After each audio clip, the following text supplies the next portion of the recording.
Welcome to a special new series of the Built How podcast that we're calling Leadership Unlocked. This series goes deep on values driven leaders as they share what they've done to scale their teams. I'm your host, Sarita Dua, and in each episode, we sit down with leaders who've built scalable, high performing teams that thrive on growth. You'll hear real stories about how they got started, the lessons they learn, and the unique superpowers that make their team stand out. Whether you're a real estate professional exploring your next move or just passionate about leadership and growth, you're in the right place. Let's unlock what makes great leaders and great teams truly magnetic. And with that, I'm very excited to introduce you to our guest today, Chris Colgan. Chris Colgan runs the Chris Colgan team for many, many years. I'm proud to say I've known him since way back. We call ourselves the OGs. He services Northern Virginia and DC Metro, and he's going to tell us all about his team, but he's a marketing and media machine, and he's really leveraged social media, video, and stories to really talk about his area and attract viewers who are really like plugged into what they're doing and want to be part of it. So with that, welcome, Chris. Thanks. I do it. Thanks for having me. I'm always down to talk to you. And like you said, man, I've known you since probably when Facebook started or something. I know, maybe even before that. Yeah, it might have been. It's crazy. Yeah, there was a bunch of us that used to go to all the same real estate events, and we became really good friends across the country. So it's great for me because I get to interview about business, but we also just know each other personally. It's so great to Yeah, catch for up. sure. Yeah, dude. We've known each other for a while. I've been good friends for a while. Yeah. So tell me, Chris, how did you get started? Let's go way back. I know that you've got some family roots, but how did you get into real estate? Yeah, actually, I didn't really have any family roots into real estate. What happened was, this was when I got out of high school, probably a little bit later. This was the time when computer programming was like the big thing, and it's funny, AOL was like the big company in Northern Virginia. And basically, I went to a computer programming school, and I absolutely hated it because it was not my thing at all. I don't even know how I ended up there. And long story short, they were stealing money from the department somehow, and the Department of Education shut them down.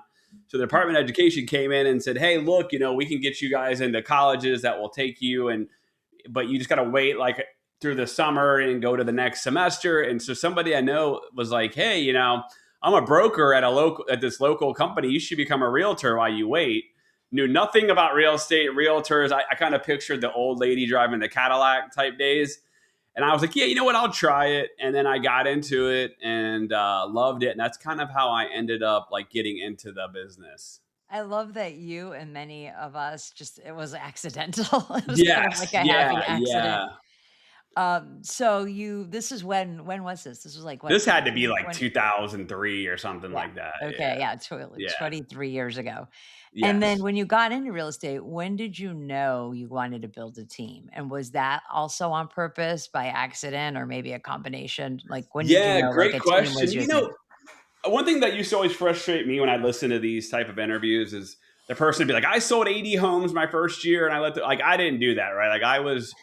I drove an hour each way to the office. I was there every day, and like I sold like 5 homes or something in my first year.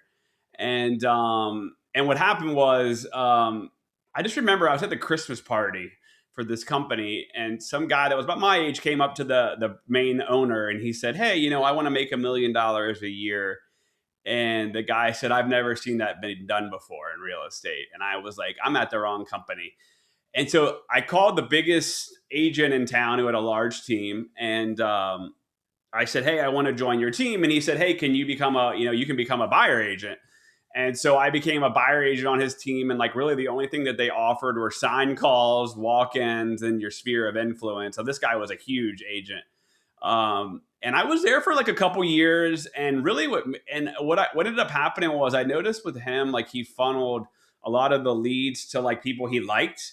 And then people like me, like I was doing 30 deals a year by myself on his team. He really wouldn't give much. And then at that point, I was like, I think I want to do this and do my own team because like I don't really, need him, nor was I really ever hearing from him. Of course, when I decided to leave, he was like, "Oh, why are you leaving?" and blah, blah, Yeah. Then blah, you heard from him.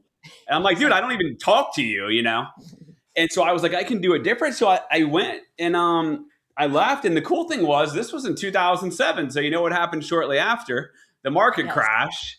So I was at Remax and I rode that out. And I kind of just, yeah, I can kind of give you the quick backstory was, I ended up being there and then I grew up really large team, but I just never really made any money. Like I was too nice. I wanted to be everybody's friend. And then and it was all my fault. Right. And then like I would be like, oh yeah, you can keep extra commission. And I just like never really made a lot of money.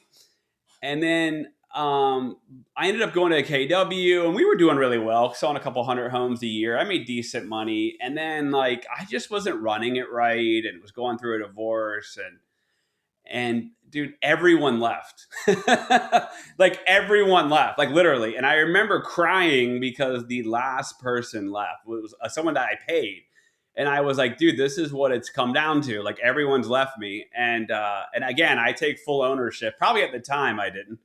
And I was like, after that, I kind of went through some depression and all this. And I ended up in the depression clinic. And I remember when I was there, I was like, man, you should start over again, but maybe just be a solo agent this time. Like, don't do the team thing. And I got back and I was doing a solo agent and I was doing good, making good money, but I was like, I liked being around people and I like seeing other people succeed. And so I texted our mutual friend, Ben Kenny, and he was like, look, you should come join Place. And he was like, I've seen you do this before. So I did that. It was like me, one agent, and then now I've grown it in the last 3 years. We have 32 agents now. So amazing. I mean, first of all, I want to pause for everyone to hear yeah, that. You've rebuilt kind of multiple times and right. here and Yes. you didn't intend to build a team and you have 32 agents. That's one thing. But the other thing that's really refreshing, Chris, is like you own it and you're honest, right? Like you're like, Yeah. I didn't have a great first year. I didn't know how to be a leader. I didn't know the business side of it. I was trying to just throw money at people to get them to stay. And then I think you also realize that although you didn't love the team thing, you also needed the energy of being around Right. others.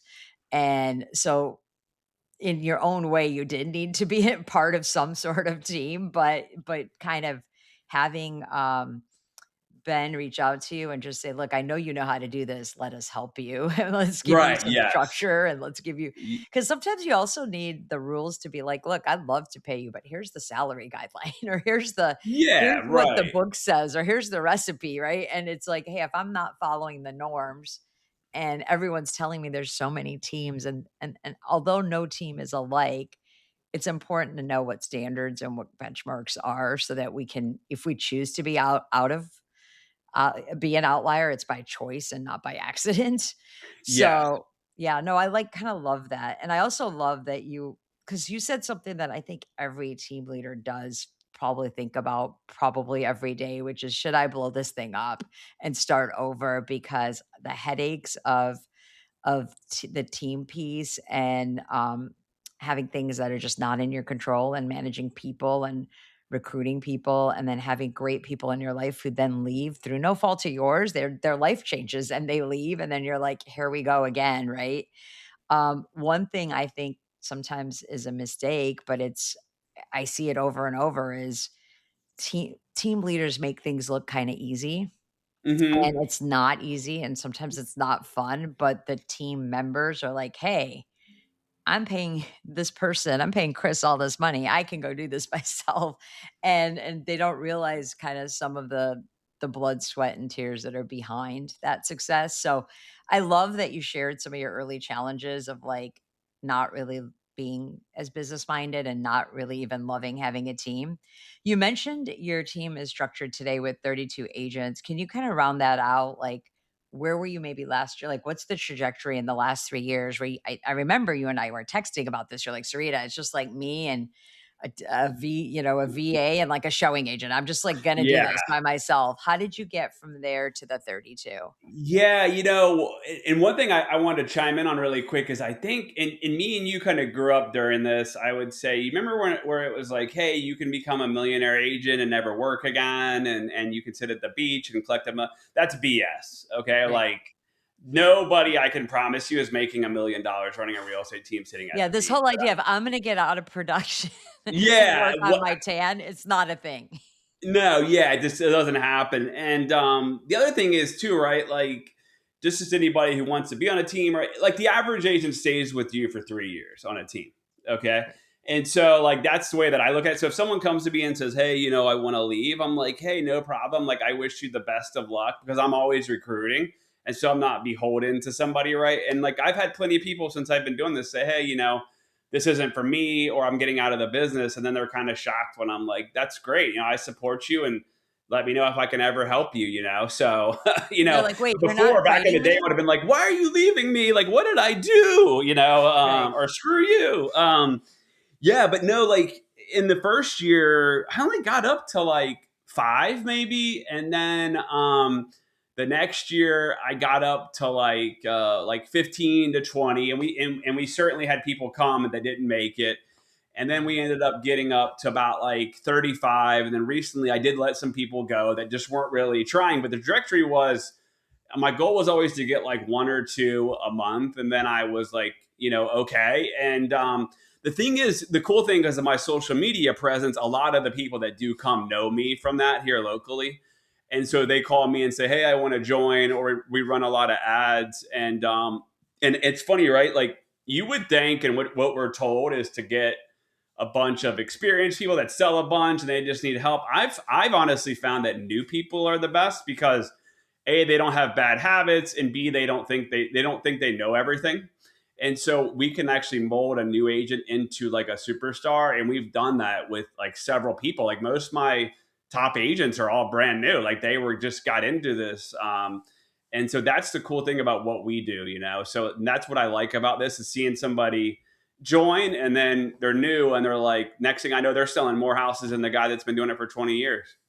Well, the other piece, which I wanna articulate now, like, at this time of life in 2026 is the newer agents don't have the benefit of, well, it was easier back then when rates were low or like Right. in this market we did this and now I don't know how to deal with this new market. It's like every market is new, every market is different and not having that sort of memory of like, hey, before you didn't need to know how to price, you just put a sign in the ground Yeah. and or you didn't need to know to negotiate because like the negotiation was how much over asking to get this with Yeah. multiple Yeah. No offers. inspection, all of that. Yes, and now that and I know it's, real estate is definitely micro, not macro, but overall in many markets, things have balanced a bit more than they were before as rates have been going up, and I love that there's no, like you said, no bad habits, but also this like this is what we need to do to succeed today. And oh, by the way, Right. a few quarters from now, we might be doing something differently to succeed today and to understand and be willing to follow the playbooks. Sort of speaking of playbooks, I know as you mentioned, you and I both are part of Place. Are there any specific things that Place provided, and I'm not looking for a commercial here on Place, but just like for you Yeah. specifically, playbooks or systems or tools that kinda just were game changers for you and your team? Yeah, great question. So first of all, I'd say real estate's very lonely. So the good thing about being at place, like you're not lonely, like there's a ton of people around and things like that. Really, what changed the game for me was just having an accountant and like a financial team that would actually be like, "Hey, man, like this is what you're spending money on. This is where it needs to be," and hold me accountable. And then I kind of like get in real time what my numbers look like. And so I can say, hey, like this is what we're actually netting, right? And the next month or two. And like back in the day, I would have told you, Sarita, I'm making, we're making 100 grand this month. And then and of course I would fail to mention the expenses, Sure. which most realtors do, right? And so having that in place was one of the key things because like you just need that and they know real estate. So it's not like a regular accountant. And then probably like using the Brivity system. that's like built in with all the transaction coordination and everything. That's been the biggest game changer for me. Do I go to every little place training? No, absolutely not. Have I implemented everything they teach? Absolutely not. I still do a lot of my own things, but those have definitely been the biggest like game changers for me for sure. I love that, and I wanna Yeah. just touch on Brivity for a second because you and I met at, working with a different platform for Right. leads way back when, and, we all know, like, every CRM has challenges. For me specifically, I was distrustful or disorganized, whatever it was. I would have my Christmas cards in an Excel spreadsheet. I'd have my past clients in Sphere in a different database, but then I'd have like all my internet leads that like the cold leads from 2012 on, like in another database. And just the power of putting everything in one spot and getting every Right. single person on a market report or a listing alert was so eye opening for me. I didn't even realize. I used to always think I might have a leads problem, meaning I don't have enough business for Yeah. people. The truth is, I have a people problem. Like, I actually have Right. more business than we have people on our team to serve it. So, and once you know that, you can confidently get into business with people because you know that you're not worried about any kind of absence of opportunity. As long as they're willing to work and are coachable, we actually have a lot of opportunity. And so I love that you mentioned that because, like, and you're honest again, like, hey, I don't know anybody who uses 100% of Yeah. what a partner like Place provides. It's actually overwhelmed at the beginning because there's just so Right. much. Yeah. And like Seriously. anything, even when you're on a health journey or anything else, like you can wake up and say, I'm gonna eat well and sleep and drink water and lift and it's like you can do 10 things and then 3 days later you're done, or you pick one Yes. thing and you master it and then you add another and you master it. And that's I think the best way is to like take one thing and implement it and then Yeah, a take good another. example would be what you're just talking about is I have like every past client, everyone in my sphere tagged a certain way in Brivity. And then Place has these like world class designers that you would like, see that would like somebody Coke would have. And if I do like a client party, they just design the postcard, they upload it into my Brivity. I hit a button and then it just invites everybody to the party. It actually mails the postcard and then the QR code it scans and then it goes right back and tells me they scanned it into Brivity. So there's a lot of cool things like that that they have like implemented that we use a lot of for sure. Right, and I think prior to that, you and I would think about that and go, "That's a great idea. I gotta go hire a VA or an intern," Yeah, or the seriously. idea just stays an idea because I don't wanna stay up till 2 in the morning doing it, right? Or I Yeah, am staying exactly. up Or we go doing hire it. someone to handwrite the cards and do all this and Right. run to the post office. Yeah. Well, I don't wanna miss this because you're so different and unique in a great way in terms of about your team and your culture. Tell us about the marketing heavy side of the Chris Colgan team, the Instagram, the social media. How did that start? How did it evolve? What lessons have you learned? I mean, there's a lot of people I can tell you right now that are watching this going, I just want to be Chris. And sure, I do too. Everybody wants to, but they want the success part and they don't realize like you didn't just sort of wake up one day with a zillion followers. It took some time. It took some trial and error. Tell us kind of A lot of both time. things. Tell us like where you're at now, and then back me up on how you got there. Yeah, I have about so the cool thing is with my Instagram and my YouTube is my followers are all here in the DMV. Like and so even when I look at the stats, they're like Arlington, Virginia, DC, like and so I built up about 88,000 on Instagram, all my local market, and then I get about 17 million viewers a month off of that. And then I have 37,000 subscribers on YouTube. And yeah, and so and most of my business comes from YouTube. And then Instagram's kind of turned me to a local celebrity. I went to a listing appointment the other day and the guy took a bunch of selfies with me, which is, that happens a lot. Like, because I'm out there almost like all the time. And so, They probably don't even expect to get you, Chris. They're like, "Oh no, my yeah, you gosh." know what was funny? Some guy, a client told me the other day that he goes, man, I hate to say this, but I thought you would be an arrogant prick. And he was like, "You've been like the best realtor ever to work with." And he was like, "I thought, oh, this guy's gonna think he's like some hot shot social media star." And I was like, "No, dude, that's like the exact You opposite." probably get the best restaurant tables. Well, you know you have a young family and you're probably not even eating out much, but No, you not at probably all. get Yes. No, I every wish. But yeah, no. So yeah. I started off, I just remember one day I was on YouTube. I looked up Manassas, Virginia, and there was like hardly any good videos. It was like a walking tour that some like historian shot. And I was like, well, if I made videos and talked about the area because I know it so well and someone was moving here, they would want to look that up on YouTube. And literally, that was, oh my gosh, like 4 years ago. I had posted on YouTube once a week since then. Wow. Um, so it took a while, and then Instagram, as you know, I'm a big Air Jordan fan, and Nike fan, and your husband's Yeah. one of my favorite, people. And yeah, and I started a sneaker page, and that I grew that up to like a big following, and that's a really tough niche to do it on. And again, that was posting like all the time, and I kept telling myself, I was like, "There's got to be a way to do this in real estate." And I kept posting, and I just remember one day I posted a reel, and it was a drone shot of this crazy neighborhood we have here called Creighton Farms, and it just said, "Do you want to see the richest neighborhood in Northern Virginia?" And it was like 8 seconds, and that just went viral, and everyone was like, "Yeah, that's Creighton Farms." Even the neighborhood called and yelled at me because they were like, You're putting all of our information out there." And so once that happened, I was like, "Okay, I've got it." I'm like, I'm locked in, and then I posted almost every day. I've missed a few days for like 3 years. This Um, is on Instagram. yeah, on On Instagram. Instagram. Yeah. Yeah. And I mean, it's cool because I get paid. I also do like a lot of influencing stuff. So, like, I just got hired by a big builder called Stanley Martin, and I'm like doing a YouTube video, a reel for them. I was hired by Live Golf. That was a celebrity at the tournament here, help them like promote that.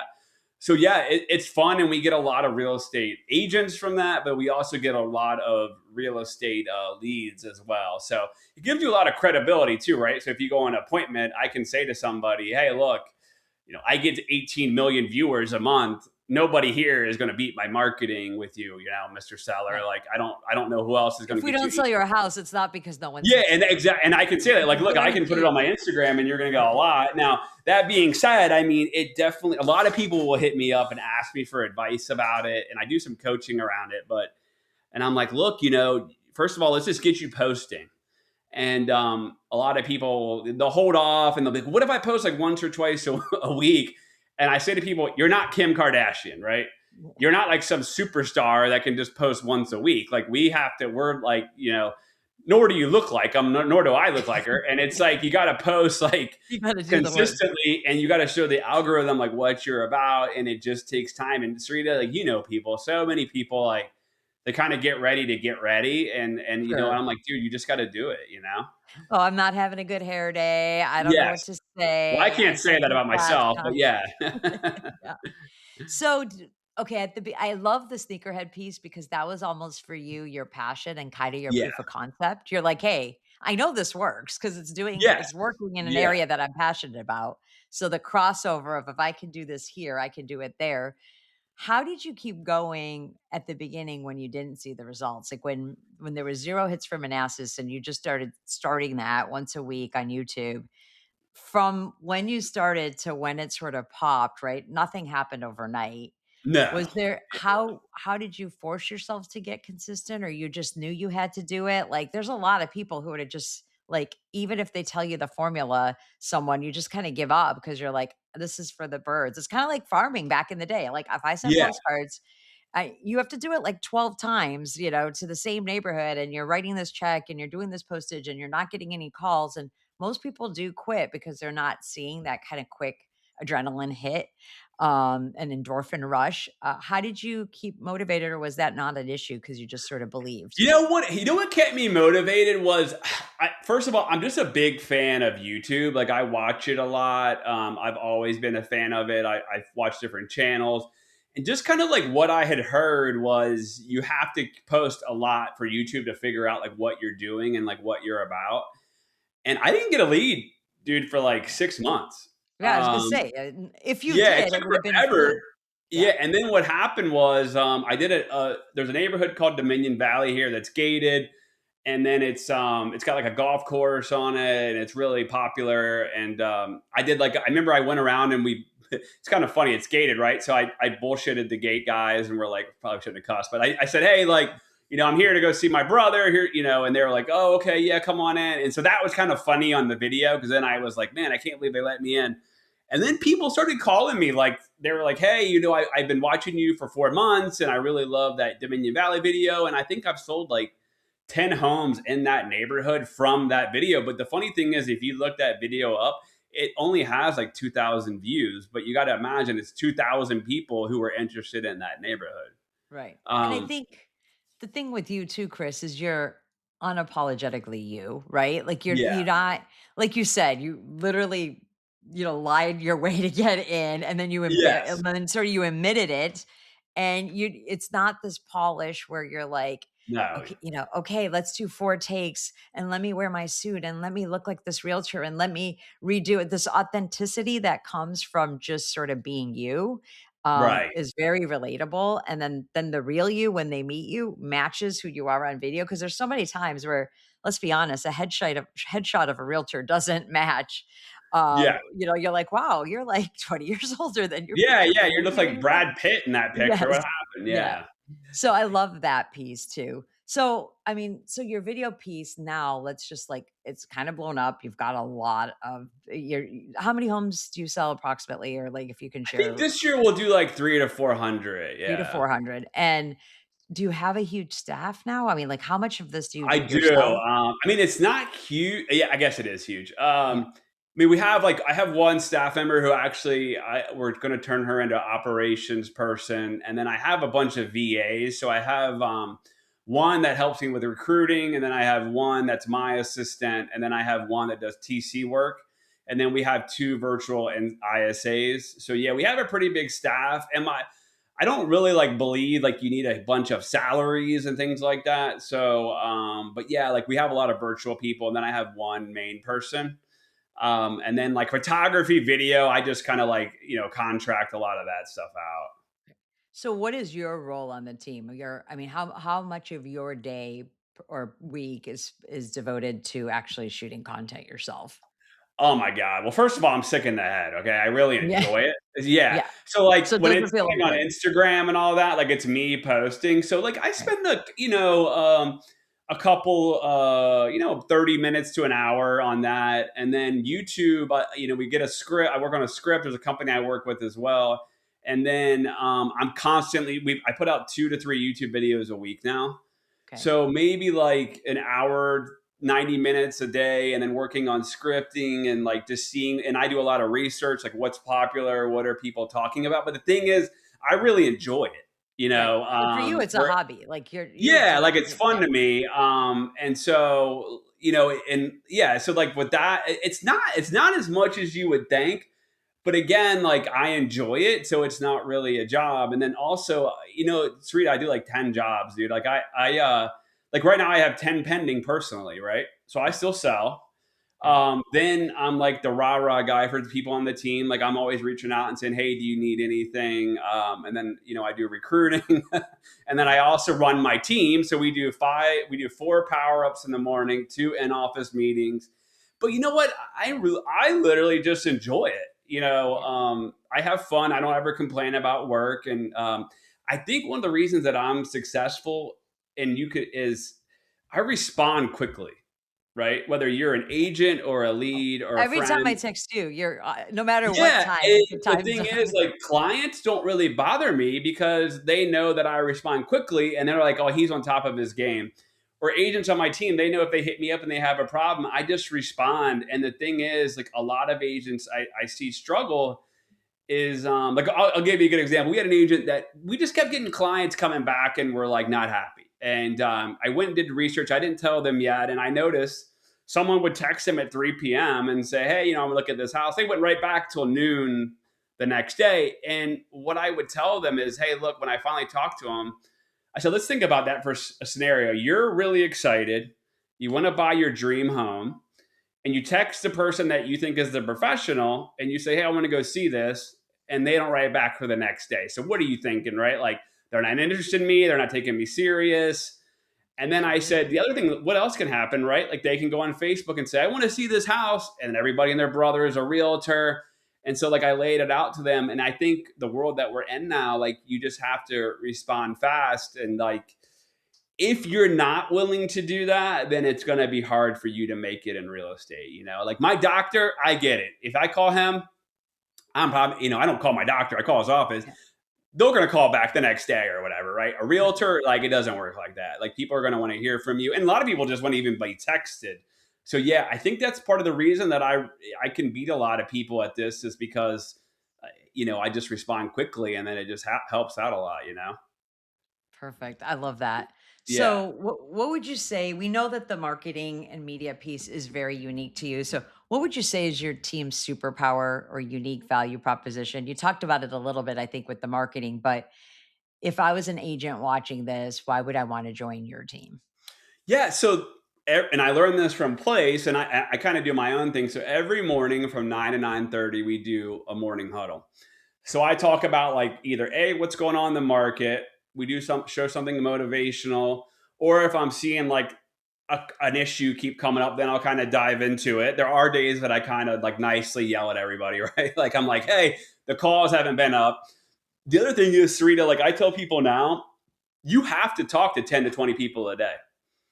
Does everybody hit it? No. Do I hit it every day? No, not of course not. Even with my YouTube and Instagram, I'm still calling and talking to people, right? So we have a connect sheet that everyone has to turn in on Friday. So we hold you accountable.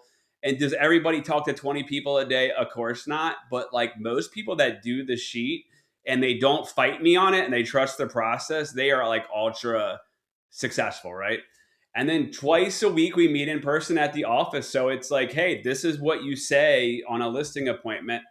And I will like literally go through. This is what I say when I get to the door. This is what I say when I'm going through the appointment. This is what I say when they question that.